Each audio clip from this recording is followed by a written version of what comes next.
I did not think that this was possible. Didn't think it was possible. I saw a divide happen in MAGA over the Israel issue. We've all been talking about that. But I never in a million years would have imagined that there would now be a divide in MAGA about the Second Amendment and this ICE situation. And that's where we are now. First and foremost, let's get you up to speed. Since the death of Alex Predis, Greg Bovino, who was leading the command there in Minneapolis, has now been demoted. And some people say this is the Trump administration caving in, but I do want to show you what he said about free speech before that demotion. Listen to this. Calling law enforcement names like Gestapo or using the term kidnapping, that is a choice that is made. There are actions and consequences that come from those choices. And then when someone chooses to listen to a politician, a so-called journalist, a community leader that spouted that type of vilification towards law enforcement or anything else, when you choose to listen to that, that is a choice, and there are consequences and actions there also. I think we saw that yesterday.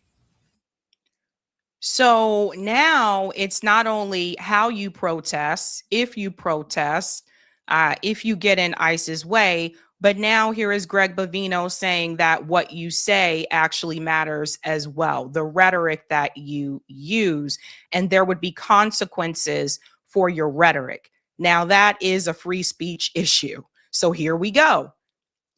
And we were waiting to see just how far they could take this, right? Like first it's you're not protesting the right way. Then it's, okay, you shouldn't get in the way of ICE agents. Now it's your rhetoric that you use can be used against you. And you guys know, again, as I say on this show, I 100% support free speech. I'm not one of these people who's going to tell you that you can't say these things, but imagine being arrested because of what you said. But that doesn't seem to matter as much for him now because he made that statement. But then shortly after this whole debacle, Greg Bovino lost his job. The Border Patrol chief has been ousted from his role as commander at large and will return to El Centro. So he's out of there. He's out of Minneapolis. Tom Hartman is on his way into Minneapolis. You guys are familiar with him. He's been around for quite some time. But some people saw this and they said the Trump administration is caving by demoting Greg Bovino. I think they're trying to do damage control. But I do want to show you something else. Remember the gun that they were talking about that Alex Predis had? Now there seems to be conflict over that as well.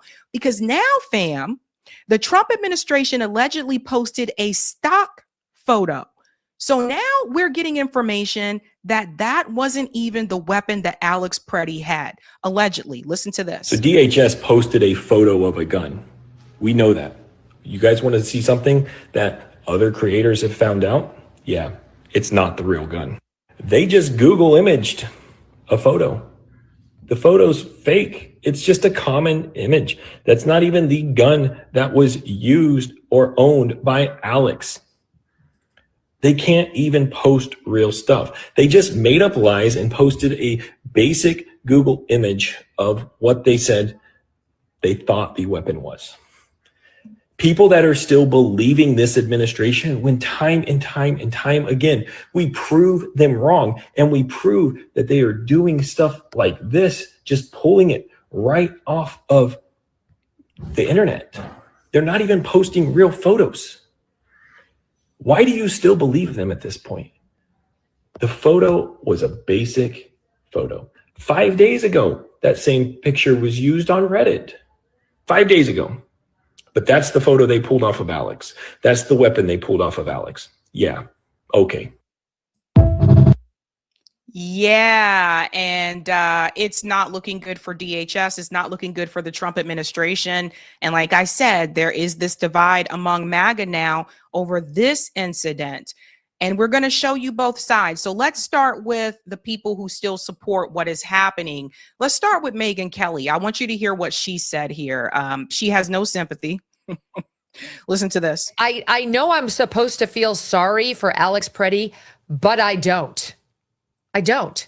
Do you know why I wasn't shot by Border Patrol this weekend? Because I kept my ass inside and out of their operations. It's very simple. If I felt strongly enough about something the government was doing that I would go out and protest, I would do it peacefully on the sidewalk without interfering, via a whistle, via shouting, via my body, via any other way. I would make my objections known by standing there without interfering, because interfering is where you go south. And laying hands on a police officer trying to, or Border Patrol officer or ICE officer trying to conduct a law enforcement operation is a felony. And now you are going to get arrested. And if you do anything that resembles resisting, you're in serious trouble. So First of all, he didn't put his hands on them. Actually, remember, his hands were up in the air. So I don't know what she's talking about. And two, isn't Megyn Kelly supposed to be a Christian?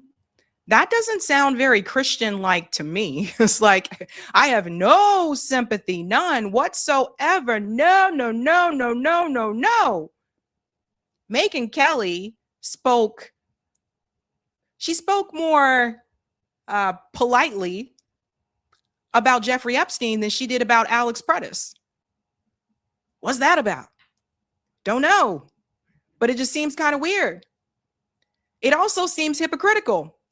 And this is going to show you the partisan nature from Megyn Kelly, right? Because, people always find old videos, but this one isn't that old. It's from 2021. I want you to hear what Megyn Kelly said about the Kyle Rittenhouse situation. And I just want to show you the difference. Kyle Rittenhouse just fell to his knees in tears. He's on his knees. His lawyer's talking to him. He's shaking.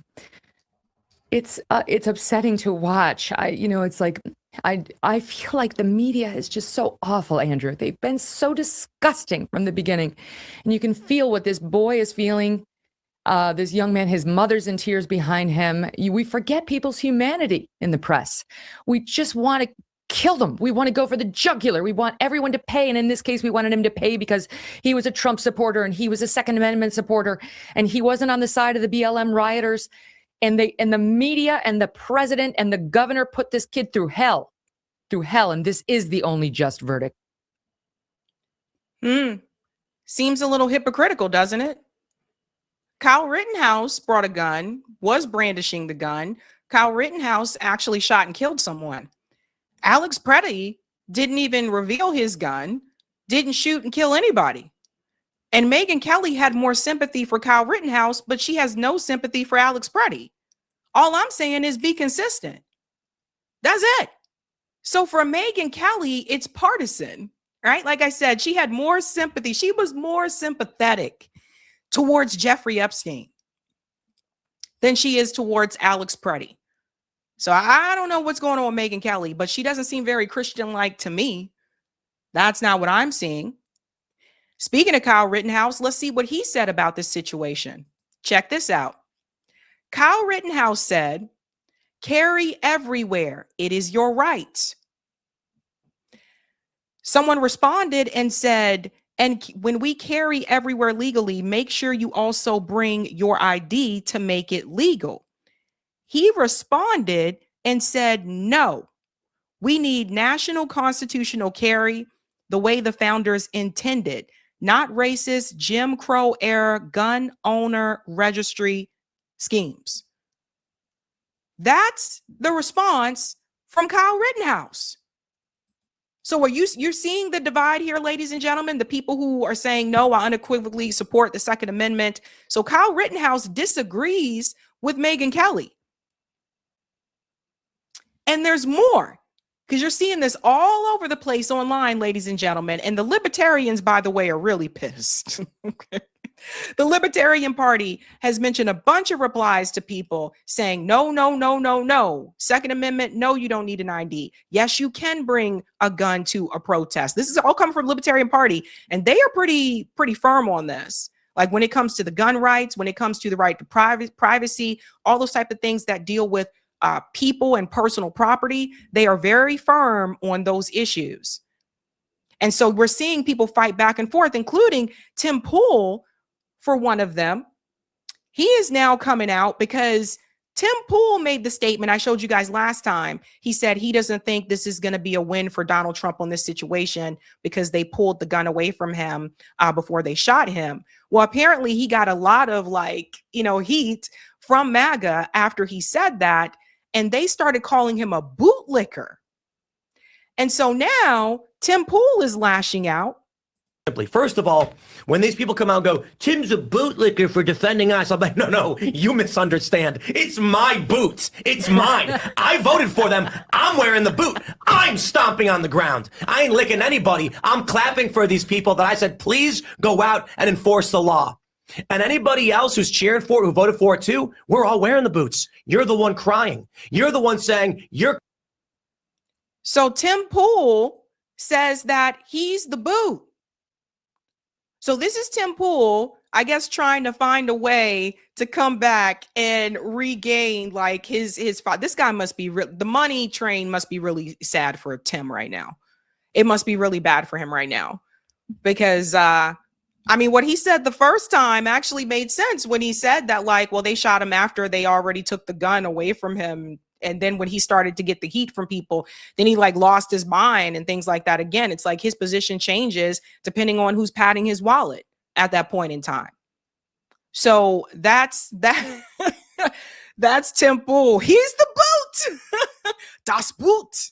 So we go on to what Charlie Kirk said about the Second Amendment. Shout out to Blakely for sharing this because I forgot that he posted this before. This is what Charlie Kirk said. The Second Amendment is not for hunting. It is not for self-protection.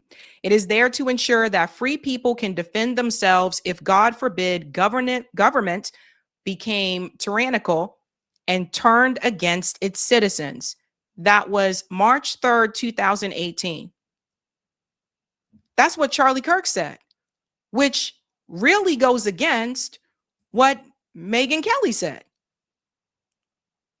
So I don't know, people seem to forget what people have been saying for the longest time. And now there's this battle also between the left and the right, where you have people who are on the right that are saying, oh, all of a sudden liberals care about gun rights. And then you have liberals saying, oh, all of a sudden conservatives don't care about gun rights anymore. Now all of a sudden they're just like, no, you can't do this. And it's really funny because I will say this, I think there seems to be a lot of generalizations, right? So there are liberals who support the Second Amendment. There are people that are, communists, people that are socialists that also support the Second Amendment. I 100% support the Second Amendment. And even when people were saying abolish all guns, I was like, nah, wait a minute, pump the brakes. Pump. Because when you abolish all guns, all the guns aren't gone. Because law enforcement is going to have guns. Well, people say, well, take them away from law enforcement too. Okay, but the military still has guns. And let's not pretend like the military has not been sent into cities across the United States before either. So you're not really getting rid of all the guns. And then the people that are powerful have them and you don't. So that's why I was like, pump the brakes on that one. Pump the brakes. We go to Fox News and we see that Trey Gotti, you guys remember this guy? Trey Gotti, who I see usually never goes against Donald Trump or what his party's saying. He unequivocally goes against, of course, what Megyn Kelly said, what Tim Pool said. Listen here. And I think what frustrates people, you remember Kyle Rittenhouse and how he was made a hero on the right. I am sure there are people on the conservative side who are saying, wait a minute, you mean you can't take a firearm to a protest? Because you were just celebrating the guy for doing it a couple of years ago. Alex Preddy's firearm was lawfully being carried. It's lawful to carry a gun in Minnesota. He never brandished it. He didn't point it at the cops. And we certainly should not be labeling him as being a domestic terrorist who is going to execute cops. There's no evidence to support that. And I think now that's coming from someone who has always, as I remember, defended Donald Trump and his decisions. I have not ever seen this guy like side with like a left, policy or critique. And even he's saying, wait a minute now, what is happening? I'm surprised they're even showing that on Fox News. But there's a lot of debate going back and forth. And then Donald Trump today, oh my God, Guns and Gadgets is not happy with what Donald Trump just said here. Apparently the administration is tripling down on this. You have a Second Amendment right that extends everywhere in America. It's called a right, and you don't need anyone's approval or permission slip. Imagine telling people you can't talk in certain scenarios, or you are not free from unreasonable searches and seizures just because. It's time Americans push back and demand accountability and constitutionality from their government, period. That's from Guns and Gadgets. I'll show you what he said that's making people upset. Sir, was Mr. Preddy acting as an assassin? Do you think he was acting as an assassin in Minneapolis? Who is that? Mr. Preddy, your deputy chief of staff said that. You don't think so?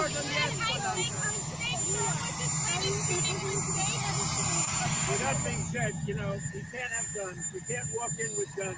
What about the Second Amendment? So what he said is you can't have guns. Let's go back a little bit more here. I know it's lower when he's talking, but just listen a little closely. That being said, we can't have guns. We can't walk in with guns. What about the Second Amendment? Listen, we can't walk in with guns. We can't do that. But it's just a very unfortunate incident. So, yeah, people are not happy about this. And like I said, especially the libertarians are like, what the hell is wrong with this guy, right? Because he said you can't have guns. You can't walk in there with guns. But Donald Trump was totally supportive when Kyle Rittenhouse did that. So now you have people on the right and, the libertarians that are looking at Donald Trump and they're like, what the hell is wrong with you? What do you mean you can't have guns? So it's a problem. It's a problem. And people are pissed. Like a lot of people that support the Second Amendment are pissed. They're like, what is this guy doing? Right? Like I said, it's stranger than fiction.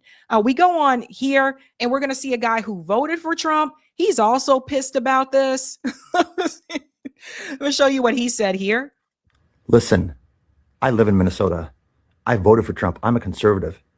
And for somebody to say like, oh, hey, stop spreading bullshit. He had a gun. It's our Second Amendment right. We have the right to bear arms. Okay. You have 8 ICE agents attacking you. You're in fear for your life? You're not going to fucking pull a gun? And then you have people defending this ICE again? It's at my front doorstep. It's at every Minnesotan's front doorstep. We're protesting by the tens of thousands. You think tens of thousands, even maybe closer to 100,000 Minnesotans are wrong? It's not about immigration anymore. They're not shooting Mexicans. They're shooting white people, black people. They're shooting everybody. They're using children to bait their parents to come out of the house and arrest them. Wake the fuck up. Martial law is like right on the doorstep. Stop defending these motherfuckers. Well, and you know how that is. So he's not happy about this, and he's not the only one. I think this one really takes the cake. You have a Minnesota Republican gubernatorial candidate who just decided to drop out of the race over this issue. It's all over the place, ladies and gentlemen. He's now a former gubernatorial candidate. His name was Chris Meadow. I want you to hear what he said about the way the administration is handling this. I started as a relative unknown candidate and emerged as a leading Republican contender in less than 2 months. Honestly, we've accomplished more in less than 2 months than I ever dreamed possible, and I cannot thank my friends and supporters enough for getting me here. You've been there for me, and I will forever be grateful. But today, I announced the end of my campaign. I have two primary reasons for this decision. Number one, I cannot support the National Republicans' stated retribution on the citizens of our state, nor can I count myself a member of a party that would do so. Uh-oh. I support the originally stated goals of Immigrations and Customs Enforcement's Operation Metro Surge in locating and deporting the worst of the worst from our state. And I've seen many examples of ICE arresting non-U.S. citizens in Minnesota convicted of serious crimes, including murder, rape, and child sexual assault. No reasonable person should want these people here, and I am glad that they are gone. But Operation Metro Surge has expanded far beyond its stated focus on true public safety threats. United States citizens, particularly those of color, live in fear. United States citizens are carrying papers to prove their citizenship. That's wrong. ICE has authorized its agents to raid homes using a civil warrant that need only be signed by a Border Patrol agent. That's unconstitutional, and it's wrong. Weaponizing criminal investigations against political opponents is unconstitutional, regardless of who is in power. Republicans and Democrats alike have engaged in this misconduct, and both must be held to the same standard. They need to do better. And I have read about and I have spoken to countless United States citizens who have been detained in Minnesota due to the color of their skin. I personally have spoken to several law enforcement officers, some Hispanic and some Asian, who have been pulled over by ICE on pretextual stops. Driving while Hispanic is not a crime. Either is driving while Asian. Woo! At the end of the day, I have to look my daughters in the eye and tell them I believe I did what was right. And I am doing that today. Well, former Republican gubernatorial candidate in Minnesota drops out of the race because of the ICE decisions in Minnesota. Republicans are going to get killed in the midterms. And I want you to see even Piers Morgan is calling it out. Ladies and gentlemen, listen to this. On Minneapolis, Cenk Uygur, it's been very interesting, the reaction to this second killing. In the first one, a lot of people moved to their partisan lines, and they held their partisan lines. Those lines were reinforced, doubled down, trebled down by President Trump and his administration and J.D. Vance and so on. This time, I'm seeing big cracks, particularly on the MAGA side, on the Trump administration side. They realize, I think, that we've all seen the video, right? You can tell us what you want us to believe, but we've all seen the video. Nobody can watch that video and not conclude that this guy was not brandishing his weapon. He wasn't trying to shoot the ICE officers. He was legally allowed to carry his firearm, which was apparently attached to his waist. He didn't use that firearm. And now we have the, to me, utterly extraordinary hypocrisy of people who've spent the last 20 years telling me that absolutely an American has a Second Amendment right to take a gun legally to a protest or anywhere they see fit. But now, because it doesn't suit the narrative, suddenly this is a terrible thing to be doing. I don't remember that argument with Kyle Rittenhouse. So to me, as always with these things, I don't take a side, but I do look at hypocrisy when I see it. Well, they've even lost Piers Morgan. Like I'm telling you, the hypocrisy knows no bounds. And as you'll see here, the polls are showing this as well. Again, not good for the Trump administration. Look at the numbers on ICE. DHS, Kristi Noem, have been a political disaster because just take a look here. I mean, ICE's net approval rating during Trump's term. You go back to term number one. Look, it's pretty even at 0 points. You go to June 2025, right? That was when all that stuff was going on in Los Angeles. They dropped down. Look at this, minus 17 points, way in the basement. But then after Minneapolis, it's even lower, minus 27 points on the net approval rating of ICE. Of course, this all being done under Kristi Noem. So, no, what's going on in Minneapolis is not popular at all. What's been going on during this second term under ICE, under the Trump administration, under Kristi Noem, has very much not been popular, and it's only been getting more and more unpopular. Well, that's bad. That's bad. And during a midterm year. What about DHS kind of more broadly? Yeah, okay. So, we're going to start down low. We'll start with ICE and then we'll raise it to DHS. And again, it's just the same exact story, right? DHS is doing an excellent or good job, the Department of Homeland Security. During Trump's first term, look where it was in late 2017, right about at this point. 59%. That's pretty gosh darn good. But look at where it is now in Trump term number 2. By late last year, it was down to 42%. So this is the same story that we're seeing no matter which poll question we look at. What's interesting too, 2017, the 59%, that was during the time when, remember the kids in the cages, when everyone was like ranting about, upset about the kids that were put in the cages. That was during that time. So he had a higher approval. DHS had a higher approval rating in 2017 when the kids were in the cages than they do now. So what does that tell you?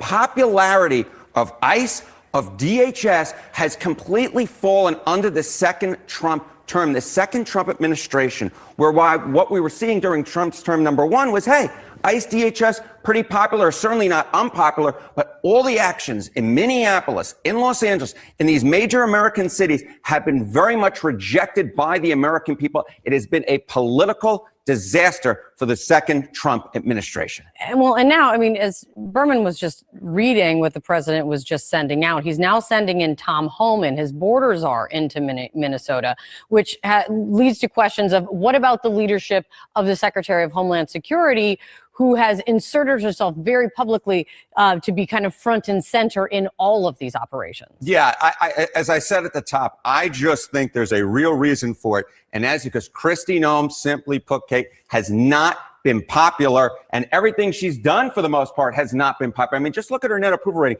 In July of 2025, it was minus 11 points.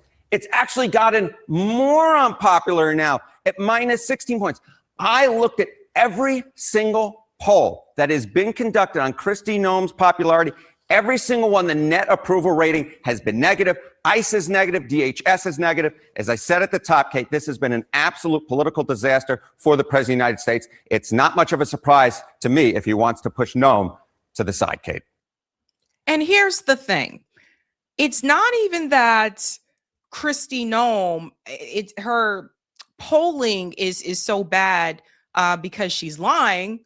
Her polling is so bad is because she's not a good liar. It's just like she says things that are easily debunked. And that's really what it comes down to. Like, she's not the best at trying to gaslight the people. It's crazy when you think about it, right? But we've seen some similarities here as well between ICE and the IDF. This is something that I've noticed. Seems similar, right? Shoot first, block the ambulances, call them a terrorist. And you have IDF members, right, that are also ICE members. You have ICE that trains with the IDF. This is what you're seeing. Similar things that are happening here. But it's not good for the Trump administration. First, again, like I said, there was a divide with the Israel issue. That still is, that divide is still there and very real. But now you have this divide over the way that ICE has been handling the situation in Minneapolis in the MAGA movement. And this whole second, when they came out against the Second Amendment and said, well, he shouldn't have carried a gun. Oh boy, I was like, that's the ripple. That's the ripple right there. So what's happening? And it's stranger than fiction, but it's happening. Hey guys, this was a Sabby clip. If you like what you saw, hit that like button and subscribe.